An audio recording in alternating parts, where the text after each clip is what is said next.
Hello students, BSc SEM 2 Microbiology. Today we will going to discuss nuclear materials and ribosomes. Now first we will discuss nuclear material.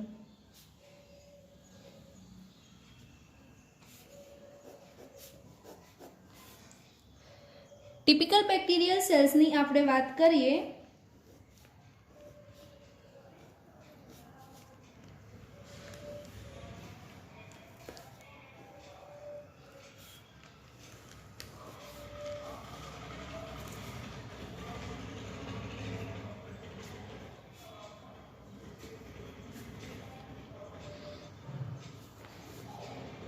flagella,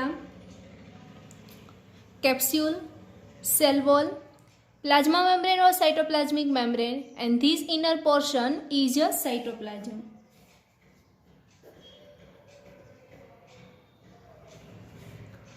Cytoplasms contain single circular chromosomal DNA.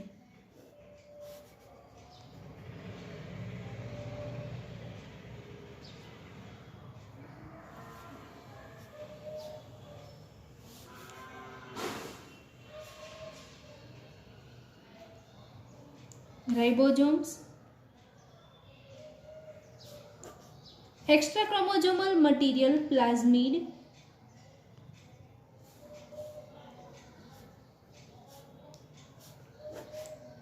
cytoplasmic inclusions,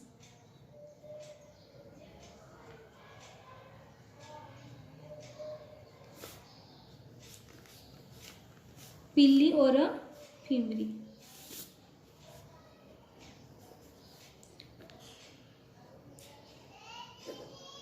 Bacteria are prokaryotic organisms.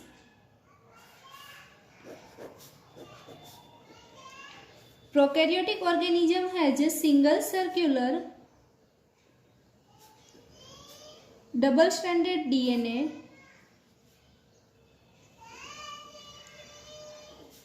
suspended in a cytoplasm.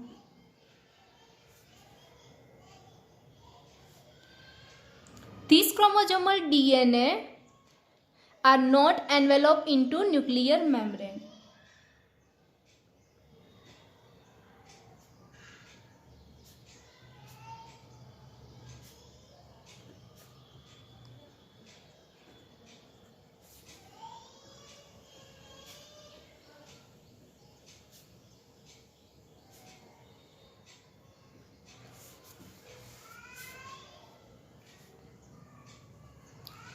Means કે સુવિકસિત કોષ કેન્દ્રનો અભાવ છે. Eukaryotic સેલ્સની અંદર જે ક્રોમોઝોમલ DNA હોય છે એ nuclear મેમ્બ્રેનની અંદર આવરિત હોય છે, જ્યારે બેક્ટેરિયલ સેલ્સની અંદર ન્યુક્લિયર મેમ્બ્રેન આવેલું છે નહીં. એટલા માટે bacterial DNA known as a nucleoid.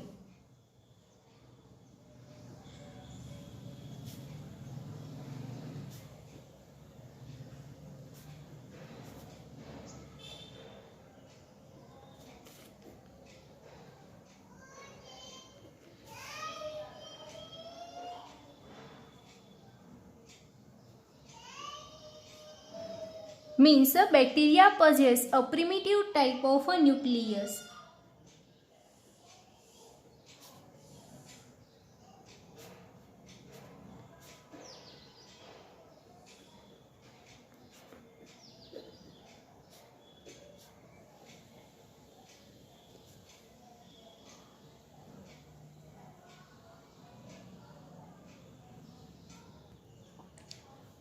Now next, bacterial cell has extra chromosomal genetic material. Chromosomal DNA છે એ સિવાય એક વધારાનું પણ જીનેટિક મટીરિયલ આવેલું હોય છે, અને એ જીનેટિક મટીરિયલ છે એ પ્લાઝમિડ તરીકે ઓળખાય છે.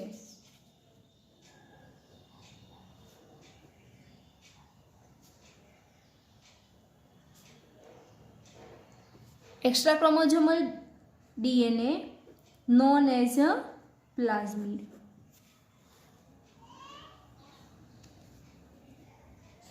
એટલે કે ક્રોમોઝોમલ ડીએનએ ઉપરાંત વધારાનું જે ડીએનએ મટીરિયલ હોય છે કે જે પ્લાઝમિડ તરીકે ઓળખાય છે, it's also free floating in the cytoplasms.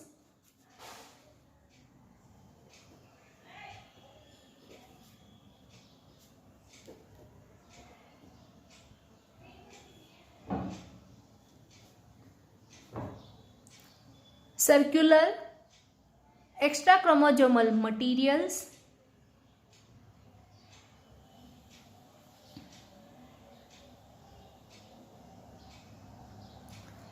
બેક્ટેરિયાની અંદર હોય છે. આ ઉપરાંત ફંજાઈ અને ક્યારેક ઈસ્ટની અંદર પણ જોવા મળે છે.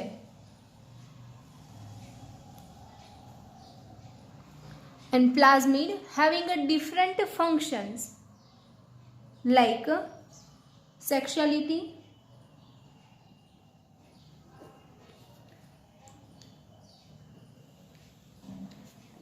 resistance to various agents, antibiotics,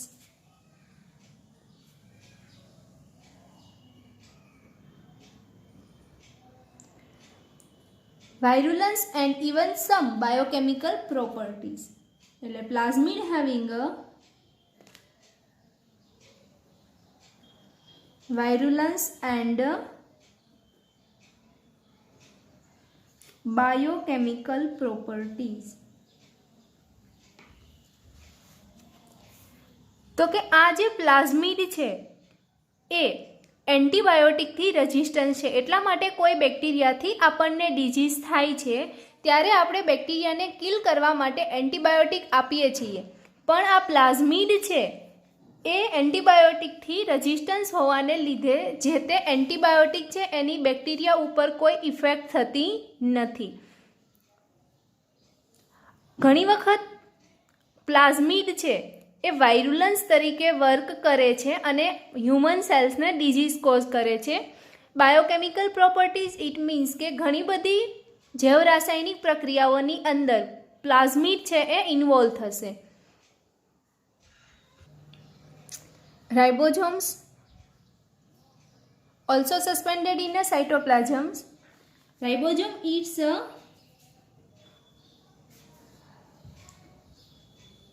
complex particle having a RNA and a protein.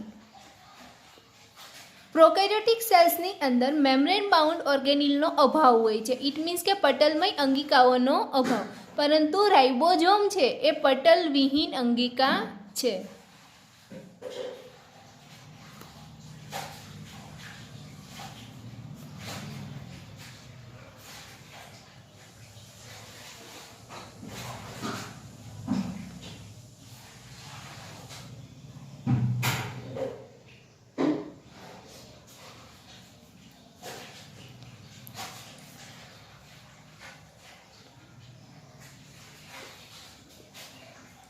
RNA and protein.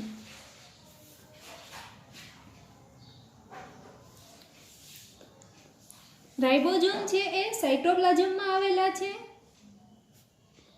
As well as cytoplasmic membrane સાથે લૂઝલી અટેચ થયેલા છે.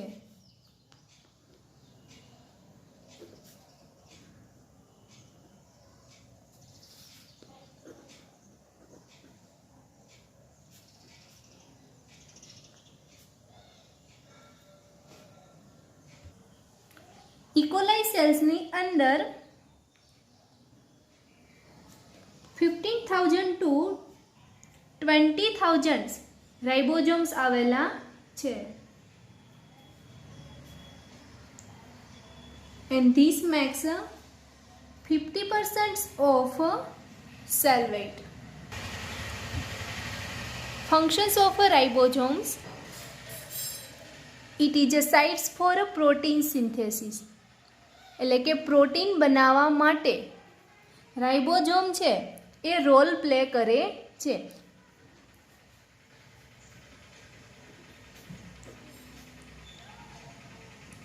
ડીએનએમાંથી ડીએનએ બને એને કહેવાશે રેપ્લિકેશન્સ.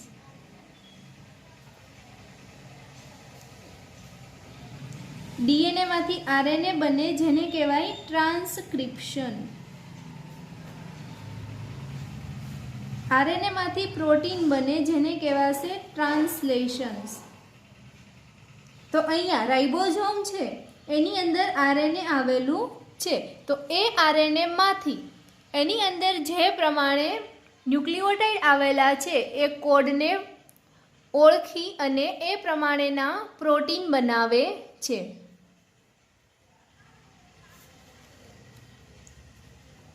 નાઉ નેક્સ્ટ,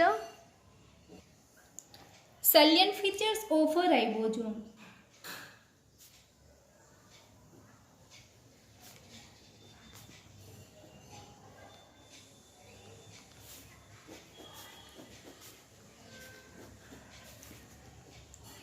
પ્રોકેરિયોટિક સેલ્સની અંદર જે રાઇબોઝોમ આવેલું છે એને કહેવાશે 70S.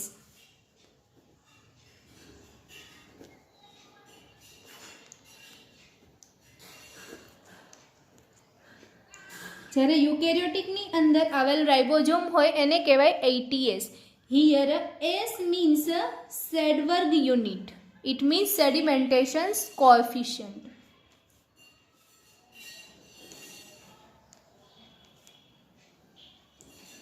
રાઇબોઝોમ્સની અંદર 2 પ્રોટીન સબયુનિટ્સ આવેલા છે.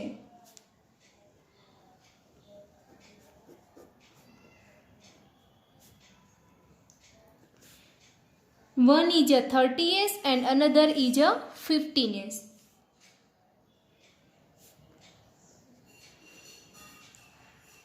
(30S) is a smaller subunit and 50S is a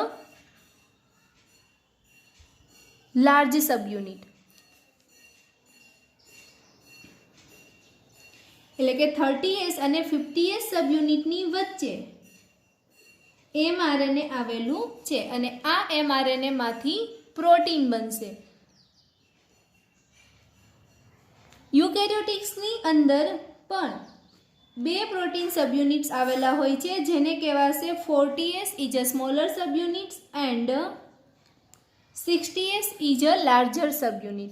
અહીંયા 50 + 30 80 થશે. ઇટ મીન્સ અહીંયા 80S આવશે નહીં. અહીંયા જે 30S અને 50S જેમાં S છે એ સ્વેડબર્ગ યુનિટ છે અને સેડિમેન્ટેશન કોએફિશિયન્ટ રેટ દેખાડે છે. સેડિમેન્ટેશન મીન્સ કે તમે કોઈ બી લિક્વિડની અંદર આ રાઇબોઝોમના સબયુનિટને મૂકો છો તો એ કેટલા રેટથી નીચે સેટલ ડાઉન થાય છે એ રેટ આધારે અહીંયા 30S અને 50S લખવામાં આવે છે. નહીં કે એના 2 સબયુનિટ છે એને આપણે પ્લસ કરીને લખીએ. Right.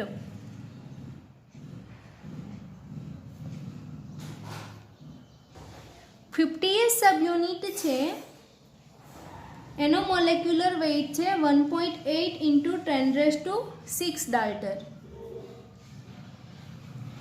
And these subunits are made up of a protein, means કે 34 પોલીપેપ્ટાઇડ ચેઇન નું બનેલું છે. અને આ જે 50S સબયુનિટ છે એમાં 2 ટાઈપના આરએનએ હોય છે, 5S RNA and 23S rRNA. હવે જોઈએ 30S સબયુનિટ. 30S સબયુનિટ છે એ સ્મોલર સબયુનિટ છે એટલે એનો મોલેક્યુલર વેઇટ છે 0.9 × 10⁶ Dalton. It contains 21 polypeptide chain. 30S subunit છે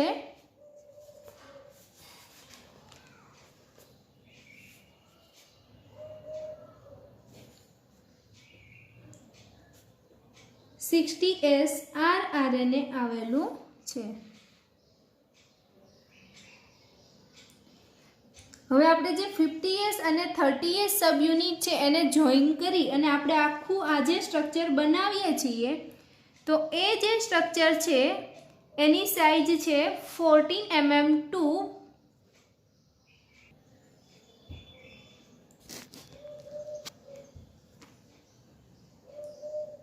50 nanometer into 20 nanometer in a size. અને રાઇબોઝોમનું આ જે ડિટેલ સ્ટ્રક્ચર છે આપણે એક્સરે ડિફ્રેક્શન્સની મદદથી સ્ટડી કરી શકાય છે.